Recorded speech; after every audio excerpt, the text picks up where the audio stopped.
Buenos días, profesora y compañeros. El día de hoy vamos a hablar de lo que son las enfermedades acústicas.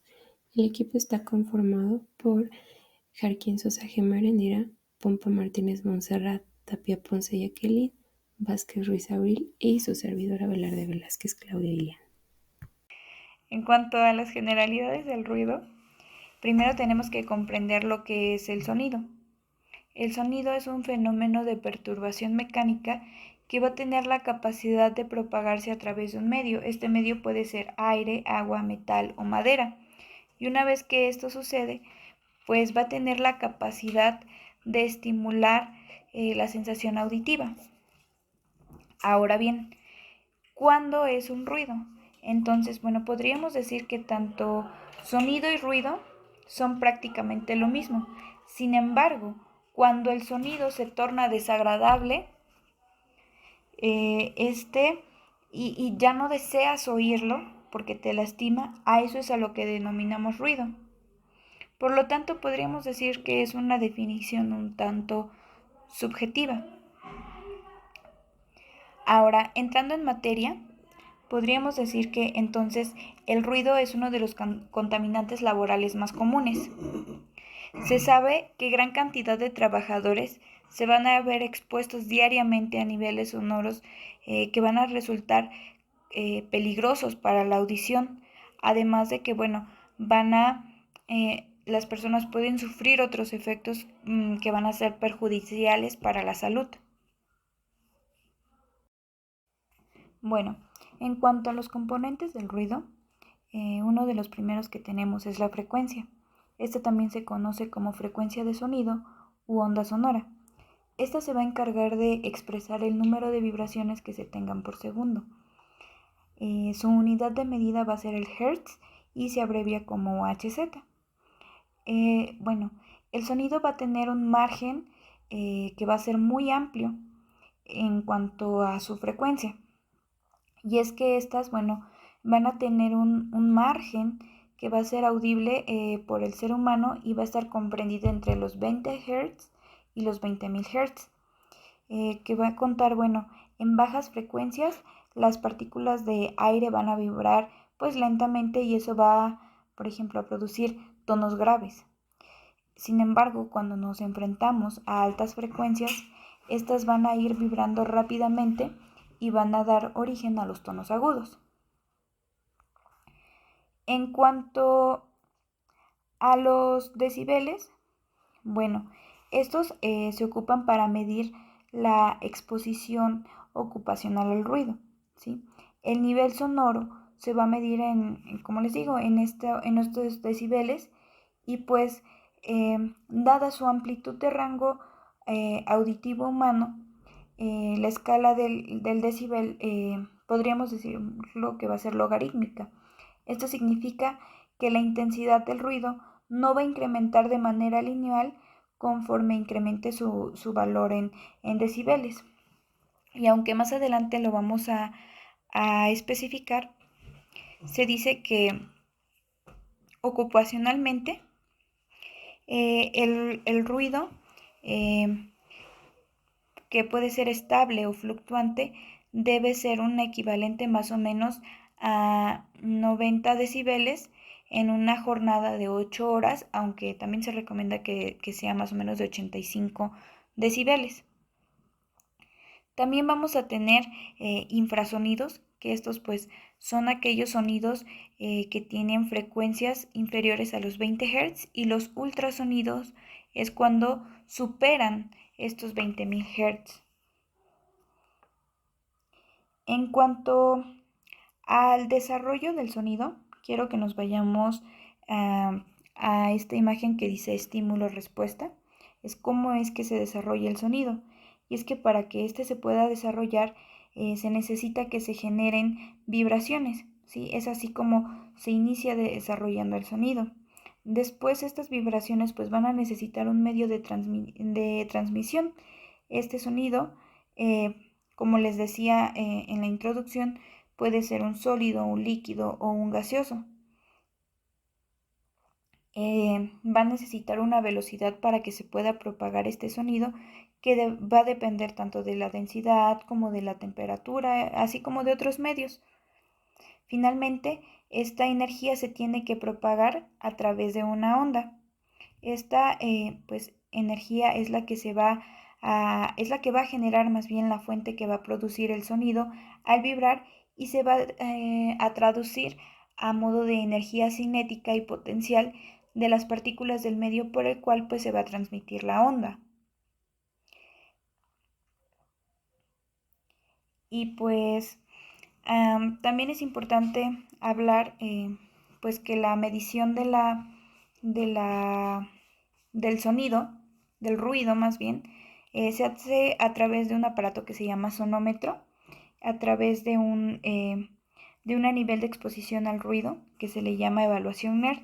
Este pues es un método ambiental que consiste en medidas directas del nivel sonoro en un lugar fijo.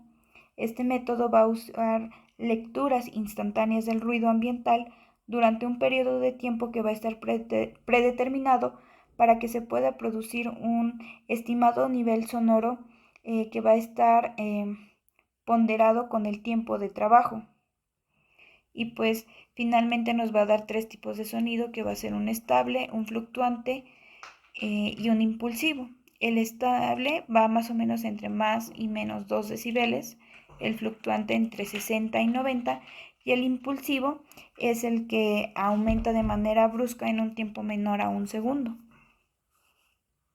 Bueno, en cuanto a la clasificación del ruido, tenemos que esta se clasifica en decibeles, que va desde 60 a 140. 60 es la cantidad de decibeles a la que generalmente se tiene una conversación. 90 es el rango máximo permitido y que ya a partir de ahí podría causar repercusiones a la salud, no solo auditiva, sino a la salud en general. Y pues bueno, de los demás pues creo que es algo que ya sería demasiado perjudicial. Había leído en unas bibliografías que a partir de 115, que podría llegar a ocurrir pues en algún ambiente laboral, ya los trabajadores tienen que estar con constantes audiometrías para evaluar el daño que puede ser grave. Tenemos aquí un recuadro que nos habla de los tiempos permitidos de exposición, tanto en México como en Estados Unidos. En México nos regimos a través de la norma 011 y esta pues nos dice que el límite de exposición es de 90 decibeles para un trabajador que trabaja alrededor de 8 horas al día. Sin embargo, podemos ver que en Estados Unidos tienen la asociación NIOSH. Esta nos pone un límite de 85 decibeles. Esta, pues bueno, nos advierte que aún a este nivel, pues es peligroso para la salud de los trabajadores. Aquí es importante que tomemos en cuenta que tenemos también el límite establecido por la norma STPS, que también es que esta es de México. Y pues bueno, esta equivale a una cantidad de energía acústica que es 4 veces mayor incluso a la que recomienda la NIOSH. Entonces, pues sí es bastante lo que tenemos en comparación. Se dice, bueno, la OMS también realizó un estudio y este nos dice que el riesgo de desarrollar la pérdida de la audición es 25% más cuando un trabajador tiene una exposición ocupacional a 90 decibeles. Sin embargo, este mismo riesgo se puede reducir a un 8% cuando la exposición ocupacional es de 85 decibeles. Entonces, como podemos ver, pues es algo considerable y que ayudaría mucho siempre tomar en cuenta estos niveles. Bueno, ahora entramos en el tema de la epidemiología. En la epidemiología abarca que el día 3 de marzo es el Día Internacional de la Audición, Mientras lo que es el 12 de junio es el Día Mundial contra la Descontaminación Acústica. En la tabla que se llega a ver es que habla sobre lo que son los indicadores sobre el comportamiento de los trabajadores, digamos, afiliados al IMSS en México de la época de 1992 hasta lo que es el 2002, donde habla sobre ciertas cifras que han subido y han bajado mediante lo que son números de casos de enfermedades de trabajos por las causas, la tasa por incapacidades permanentes, el promedio del porcentaje de la evaluación y el número de casos por demanda ante una Junta Federal de Conciliación y Arbitraje y los porcentajes que han estado teniendo. Bueno, en esta tabla vamos a llegar a abarcar cuáles son las ocupaciones que pueden llegar a tener más traumatismos acústicos, como lo que son los mineros, los peones de transporte, los operadores de máquinas para trabajar metales o productos minerales, también lo que son los mecánicos, donde habla de un porcentaje entre el año 92 y el año 2002, donde los casos, por ejemplo, en los mineros abarca que son 105 casos, donde equivale a un porcentaje de 14.5, mientras en el año 2002 pues son de 285 casos, con un porcentaje de 15.2%. También principalmente en total de todos los tipos de ocupaciones que tenían, en el 92 abarcaba que fue de casos 721 con un porcentaje del 100% y en el año 2002 de 1867 con un porcentaje del 100%. Estos son ocupaciones de un traumatismo acústico crónico. Bueno, también cierta parte de la epidemiología encontramos lo que es el sexo. En el sexo puede llegar a abarcar tanto hombres como mujeres, pero llega a predominar más en lo que son los hombres. También otro factor son la edad. No existe la diferencia clara entre personas jóvenes o personas mayores que sean afectadas susceptiblemente a la pérdida auditiva inducida por ciertos tipos de ruidos. Según, o como lo marca más bien dicho, la Organización Mundial de la Salud, es que más de 1.000 millones de personas de edades entre los 12 y 35 años corren el riesgo de perder la audición debido a estar expuesto en exposiciones muy largas de ruidos. Bueno, como otros puntos es que también en la epidemiología encontramos que la Organización Mundial de la Salud estima que un 10% de la población mundial está expuesta a niveles de presión de sonoras que podrían causar la pérdida auditiva inducida por ciertos ruidos. También otros factores es que el factor de riesgo como de depresión incluye la pérdida auditiva en mayor duración, en donde principalmente es una puntuación más alta en inicios, digamos, de la calidad del sueño, donde también llegaba a abarcar un porcentaje, digamos, de un 20.4%. También tiene que ver una relación con el tinnitus. Bueno, ahora tenemos a la norma 011, la cual va a regir todo México, donde se van a encontrar las condiciones de seguridad e higiene en los centros de trabajo donde se genere ruido. Al igual, nos menciona los niveles y los tiempos máximos permisibles de exposición por jornada de trabajo. Como podemos ver en la tabla, en donde nos dice los límites máximos permisibles de exposición, nos dice las cantidades de decibeles y las horas las cuales podemos estar expuestos a esta cantidad. Un ejemplo tenemos que a 90 decibeles solo podemos estar expuestos 8 horas, lo que sería equiparable al ruido de la aspiradora. 102 decibeles solo podríamos estar expuestos a 30 minutos, lo que sería equiparable, por ejemplo, a una motocicleta con un escape ruidoso. Otra de las cosas importantes que menciona esta norma es que todas aquellas personas que se sometan a 105 decibeles o más, en ningún caso debe haber exposición sin equipo de protección.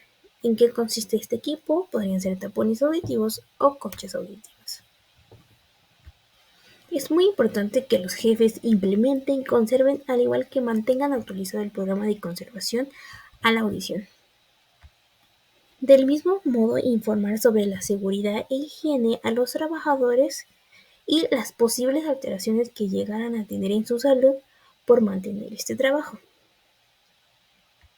Como todo en esta vida, todo aquel que recibe derechos recibe obligaciones. Por lo tanto, las obligaciones de los trabajadores serían colaborar y someterse a exámenes médicos, al igual que los procedimientos de evaluación para conservar estos programas.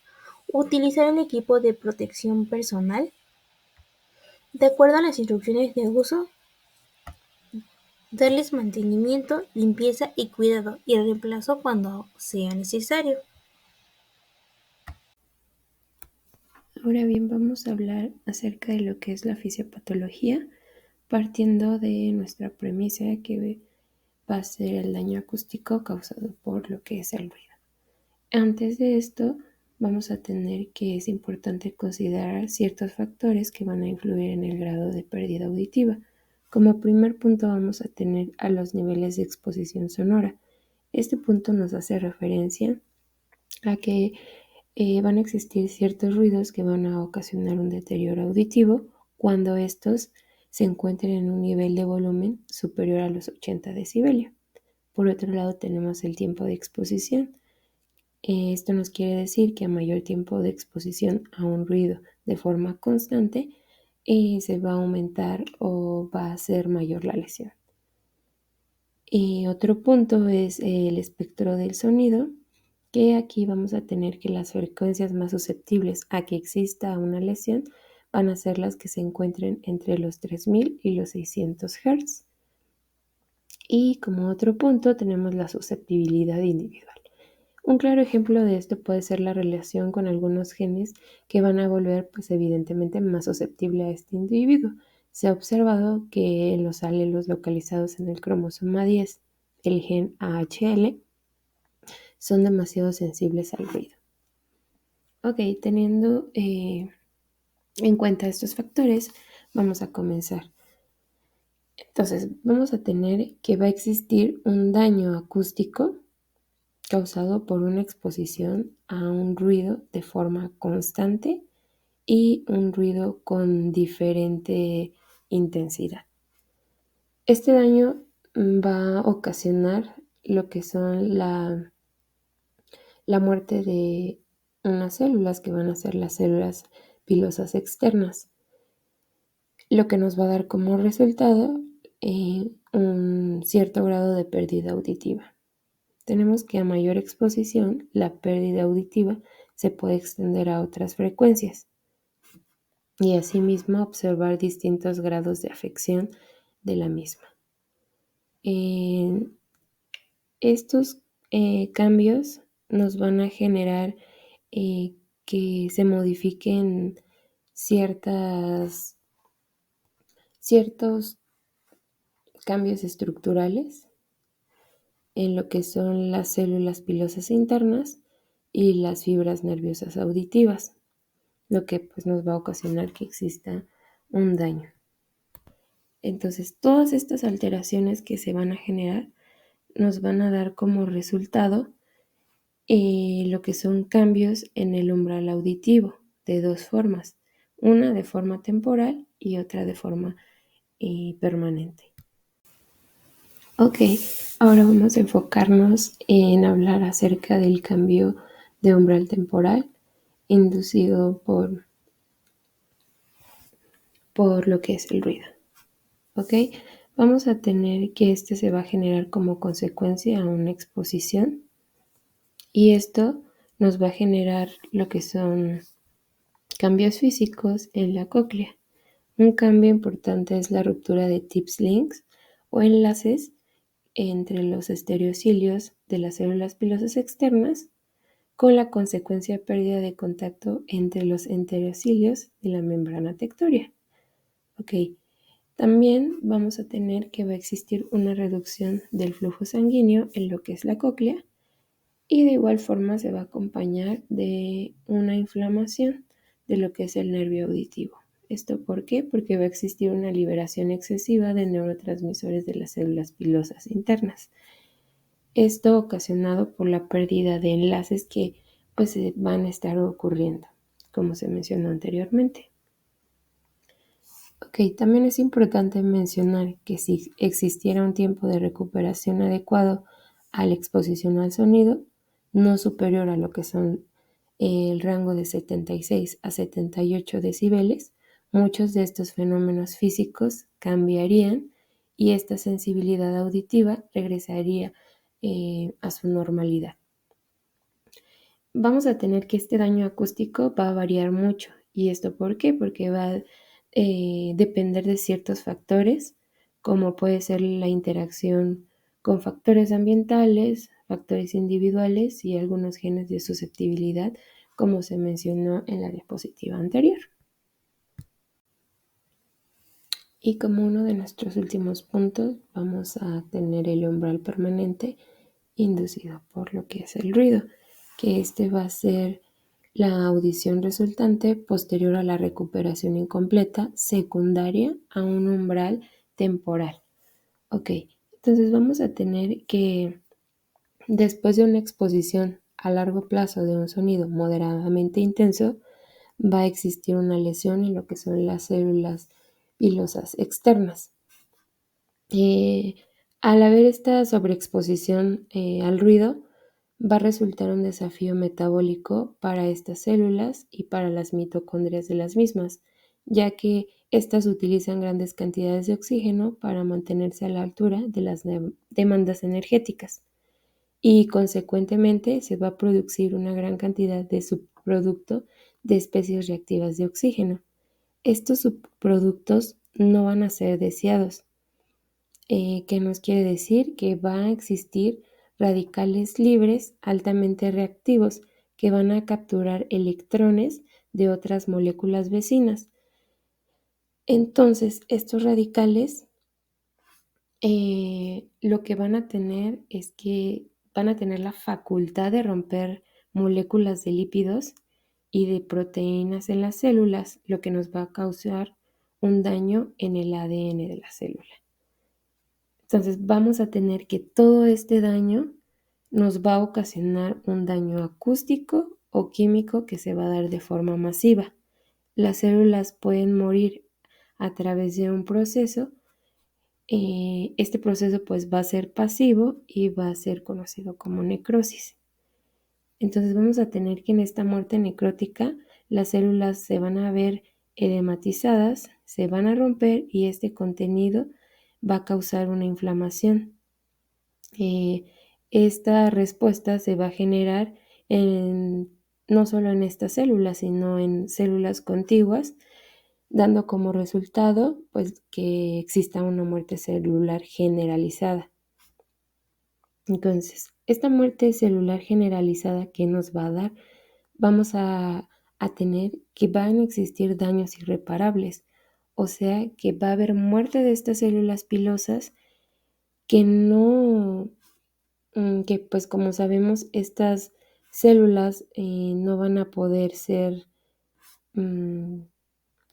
regeneradas, sino que van a ser reemplazadas por otras células para tratar de mantener la integridad de la membrana basilar. Sin embargo, es importante mencionar que estas células que van a reemplazar a las células pilosas no van a contribuir a lo que es el proceso activo de la electromotilidad. ¿Ok?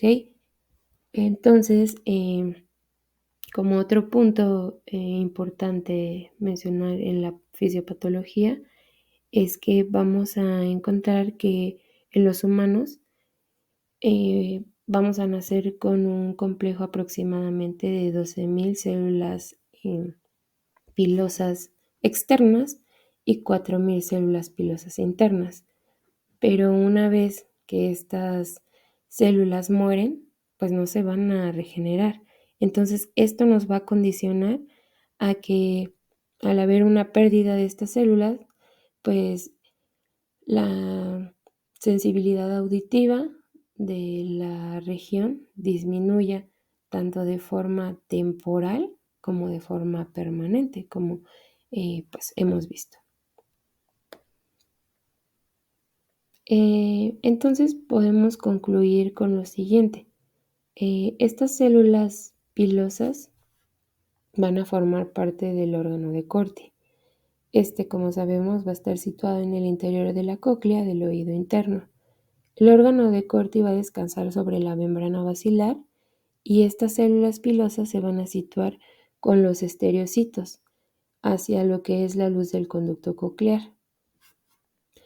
Ok, vamos a tener que esta va a estar lleno de un fluido importante que conocemos como endolinfa. ¿Por qué es importante mencionar esto? Porque la vibración y movimiento de este fluido con la membrana basilar va a ser detectado por lo que son estos estereocilios,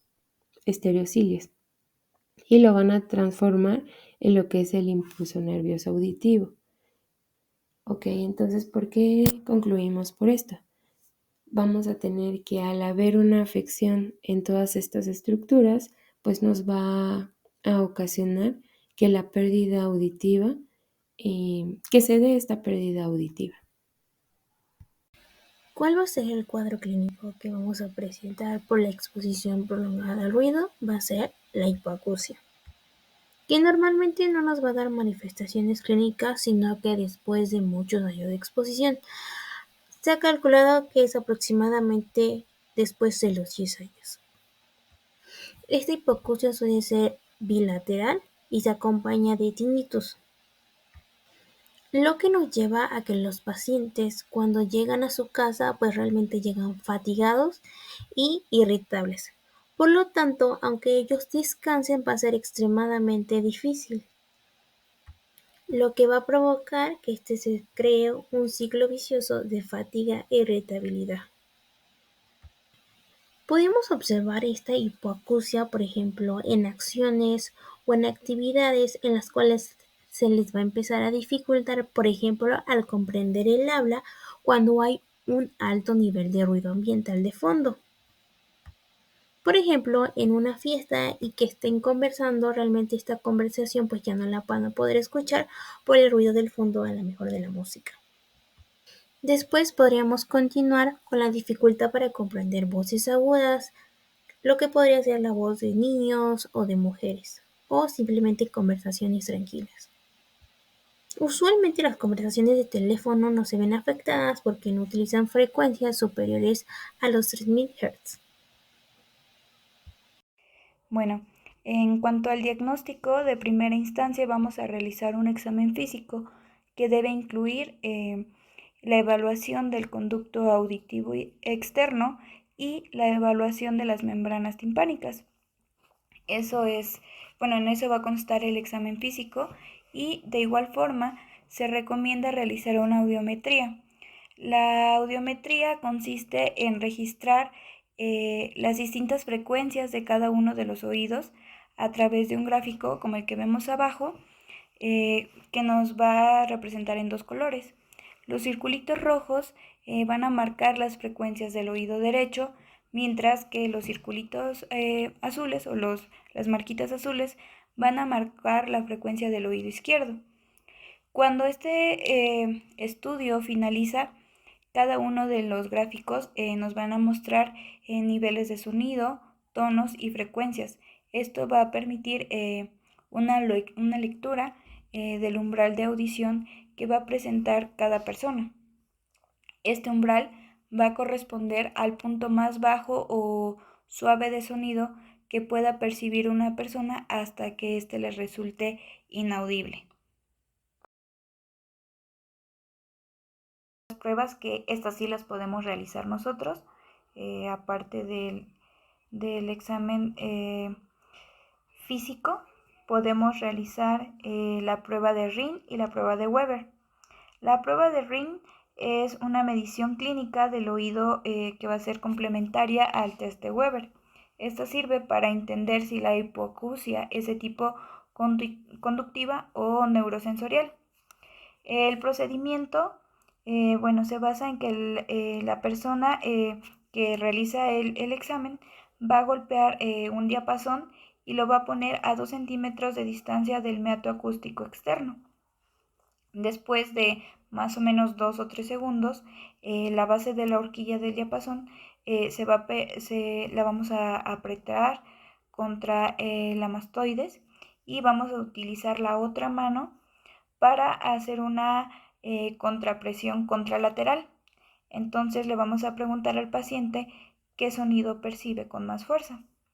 Y bueno, si el paciente escucha el sonido con el diapasón apoyado, pero no cuando está cerca, eso quiere decir que el problema pues se encuentra en el oído externo o medio, y esto quiere decir que hay una hipoacusia conductiva. En cambio, si este no responde a ninguno de los estímulos, el problema debe atribuirse a receptores o a vías auditivas, es decir, que sea una hipoacusia neurosensorial.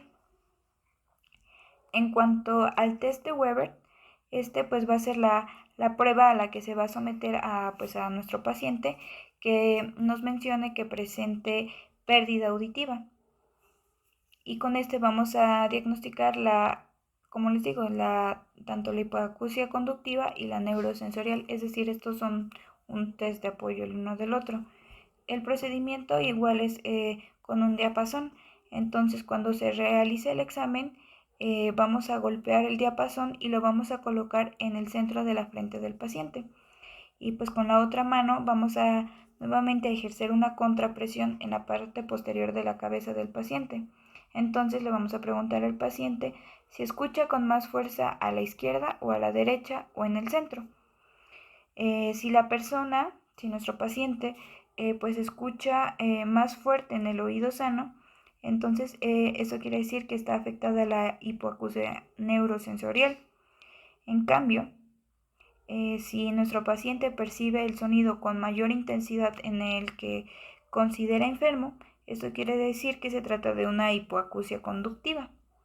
Y es así como vamos a ir evaluando pues los padecimientos de los pacientes que tengan problemas auditivos o que trabajen pues expuestos a altos decibeles, y pues sabemos que una de las causas pues es la hipoacusia de estas situaciones.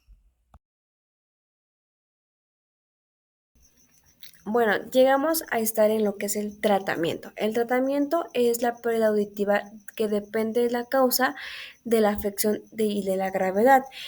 Uno de los tratamientos es la cirugía, es para tratar, digamos, algunos tipos de pérdidas auditivas. En caso de que el paciente pues tenga una infección, llega a tener líquidos, puedes colocar una sonda. También están lo que son los audífonos. Si la causa de la pérdida auditiva es un daño del oído interno, se usan audífonos para que pueda llegar a ser útil y se pueda llegar a mejorar la audición. También está lo que son los implantes de cóclea, es cuando un audífono común no es la solución al problema y el implante pues de la cóclea lo puede llegar a hacer. Este es que no es como un audífono que pues llega a ampliar lo que es el sonido y se dirige a lo conducto auditivo. No es igual. En caso, el implante lo que hace es circular por las partes del oído interno y que nos funciona para estimular lo que es el nervio auditivo.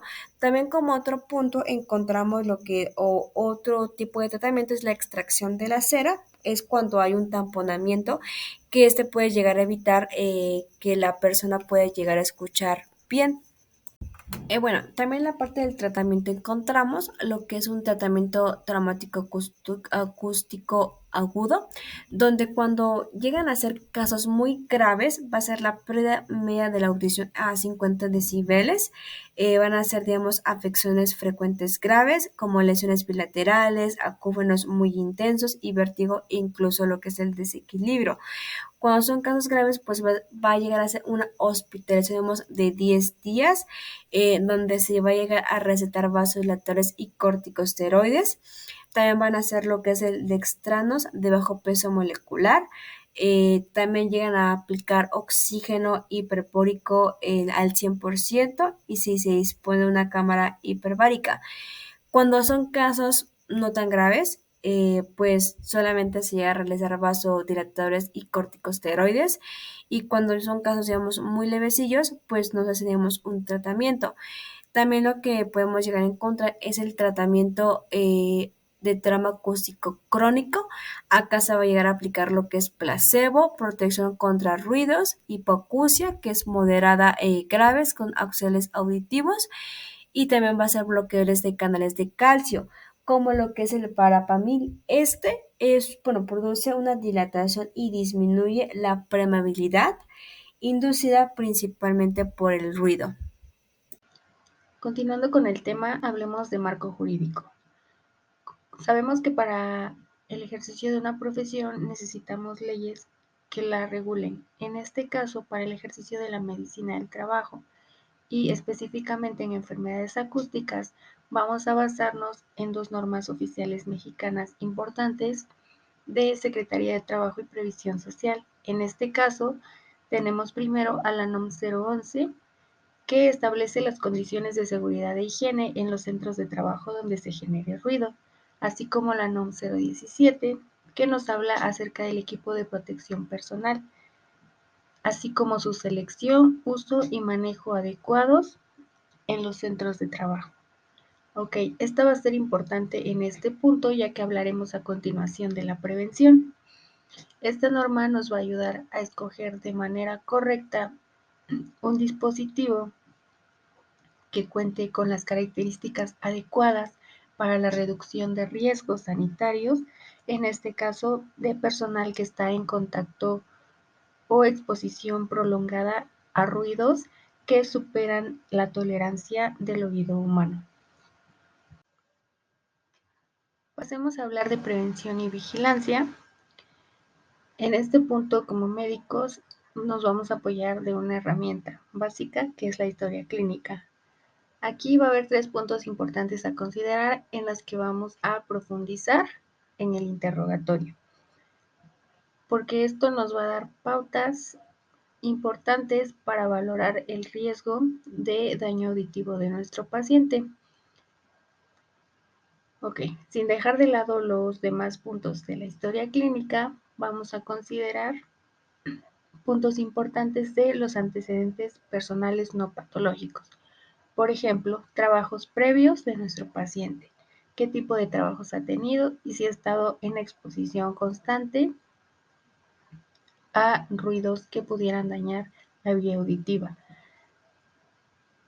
Igualmente vamos a investigar su entorno, en qué tipo de asentamiento vive, por ejemplo, si vive en una zona urbana o una zona un poco más alejada de esta, ya que la exposición al ruido pues no va a ser la misma en una zona concurrida donde el tráfico de personas y de vehículos es considerable. Sabemos que el ruido va a ser mayor a una persona que vive en una zona alejada donde quizá pues, no hay mucha afluencia de vehículos y tampoco otro tipo de ruidos. En cuanto a pasatiempos, vamos a averiguar, por ejemplo, el uso de audífonos. Sabemos que esta práctica es muy común actualmente. Solemos utilizar casi en cualquier lugar y durante tiempo prolongado y sobre todo en volúmenes considerables este tipo de dispositivos, lo cual pues son un factor de riesgo importante ya que está prácticamente en contacto directo con nuestras estructuras auditivas y suponen un gran riesgo. Dentro de los antecedentes, igualmente en los pasatiempos podemos averiguar qué lugares frecuenta, por ejemplo, si nuestro paciente frecuenta lugares como bares, antros o algún lugar en donde la exposición al ruido pues sea extenuante. Dentro de antecedentes personales patológicos, vamos a investigar enfermedades previas del oído como es la otitis. Igualmente si ha tenido un trauma cercano a estas estructuras o en su defecto en cráneo. Igualmente vamos a investigar si ha habido meningitis, faringitis frecuentes. Sabemos que esta de no ser tratada a tiempo o de forma adecuada, pues puede diseminarse a su oído, así como fármacos que ha consumido, y de esta forma detectar si alguno de ellos es ototóxico. En cuanto a la exploración, pues nos vamos a apoyar de nuestro otoscopio para realizar la otoscopía y verificar la integridad de nuestras estructuras auditivas. Igualmente, podemos apoyarnos de un diapasón para conocer la calidad auditiva de nuestro paciente, y ya en casos más avanzados, pues podemos solicitar una audiometría para conocer con mayor exactitud la calidad auditiva de nuestro paciente. Ok, una vez investigados los factores de riesgo, vamos a hablar de medidas técnicas de control. Estas ya van a ser aplicadas directamente en la empresa. Ok, abarcando punto por punto, en primer lugar tenemos a efectuar labores de mantenimiento preventivo y correctivo de las fuentes generadoras de ruido. Es decir, si alguna máquina por alguna razón se encuentra fallando, pues puede que los ruidos sean un poco más irritantes para nuestro oído, entonces estas deben estar en perfectas condiciones para que no generen un daño extra a los trabajadores. Igualmente se puede aplicar la sustitución o modificación de equipos o procesos, esto a fin de reducir los riesgos. Todas estas medidas, cabe aclarar que son encaminadas a la disminución de riesgos. Modificar los componentes de frecuencia con mayor posibilidad de daño a la salud de los trabajadores. Distribución planificada y adecuada del equipo en la planta. Acondicionamiento acústico de las superficies interiores de los recintos. Instalación de cabinas envolventes o barreras totales o parciales, interpuestos entre las fuentes sonoras y receptores. Tratamiento de las trayectorias de propagación del ruido y de las vibraciones por aislamiento. Ok. Como ya lo dije, todas estas acciones van encaminadas a la disminución del riesgo de los trabajadores. Esto puede ser mediante infraestructura y también nos podemos apoyar de algunos dispositivos de uso personal que constituyen al equipo de protección personal. La norma nos habla de dos dispositivos principales que pueden usar este tipo de empleados. Para el cuidado de los oídos se pueden usar tanto los tapones auditivos como las conchas acústicas. Existen diferentes tipos de acuerdo al grado de exposición de la persona y de acuerdo a sus necesidades también. Esto pues nos va a proveer una protección contra el riesgo de ruido de acuerdo al máximo especificado en el producto o por el fabricante. Comencemos a hablar de los dispositivos disponibles. Tenemos 5 tipos que van de la A a la E. En primer lugar tenemos al tapón auditivo moldeable. Este va a ser desechable y bueno, para su colocación se va a comprimir con los dedos a fin de reducir su tamaño, poder colocarlo en el conducto auditivo y una vez colocado pues se va a expandir y amoldar al conducto auditivo de cada persona.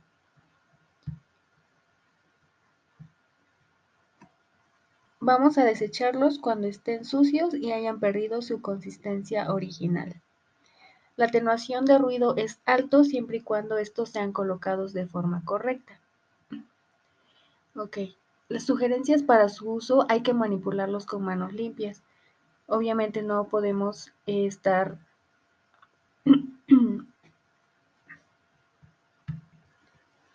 manipulando nuestro equipo de protección personal con las manos sucias, ya que sería un riesgo agregado y que de por sí ya tenemos.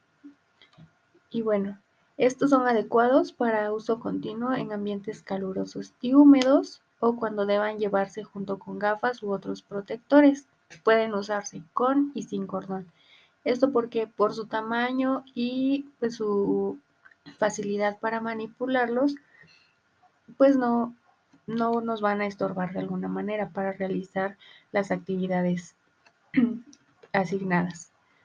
Y en cuanto a sus materiales de fabricación, pues están fabricados en espuma de PVC, de poliuretano, así como siliconas, y los cordones pues pueden ser de diferentes materiales, como por ejemplo PVC y nylon. El segundo, y lo podemos ver en la segunda imagen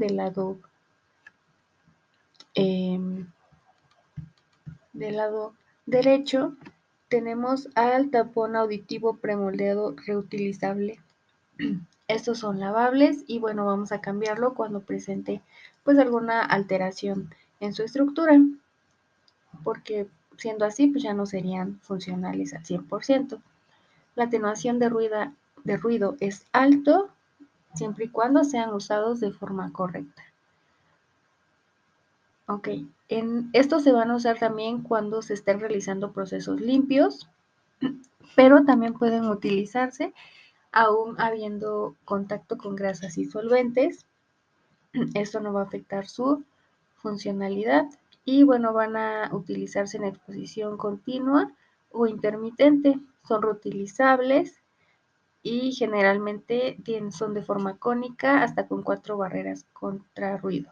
Estos igual pueden usarse con o sin cordón. Y del otro lado pues tenemos los materiales comunes de fabricación. En tercer lugar, o al tipo C, tenemos a las diademas con tapón auditivo. Estas son lavables, deben reemplazarse cuando presenten alguna alteración en su estructura o cuando la fuerza de la diadema haya disminuido, ya que pues, ya no va a ser ajustable. La atenuación de ruido es un nivel medio, siempre y cuando se utilice de forma correcta. Son reutilizables, tienen piezas intercambiables, en este caso las que van en el conducto auditivo, y se usan principalmente para personal que es visitante o de mantenimiento, cuya exposición pues es realmente corta, ¿no? Ok, el dispositivo tipo D tenemos a conchas auditivas o también podemos conocerlas como orejeras. Estas también son lavables, tienen algunas partes reemplazables para no tener que cambiar el dispositivo completo, que esto implicaría un gasto, claro está.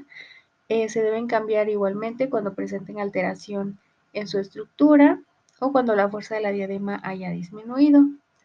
Estos, además de protegernos o de aislarnos contra el ruido, igual nos puede proteger contra traumas directos hacia las orejas. La atenuación de ruido es alto, siempre y cuando sea utilizado de forma correcta e importante, si el usuario usa lentes o tiene el pelo largo o barba, esta atenuación va a disminuir la calidad. Ok, puede usarse en procesos limpios o también cuando se tenga contacto con algún tipo de grasa o solvente, no va a afectar su funcionalidad. Y bueno, este es ideal para trabajadores que estén constantemente con infecciones en el oído. Esto nos va a proteger, está creando tanto barrera contra el ruido como barrera contra partículas o algún otro objeto extraño que pudiera introducirse en nuestro canal auditivo. Y también puede utilizarse cuando no sea necesario usar otro tipo de EPP para no estorbarlo. Ok.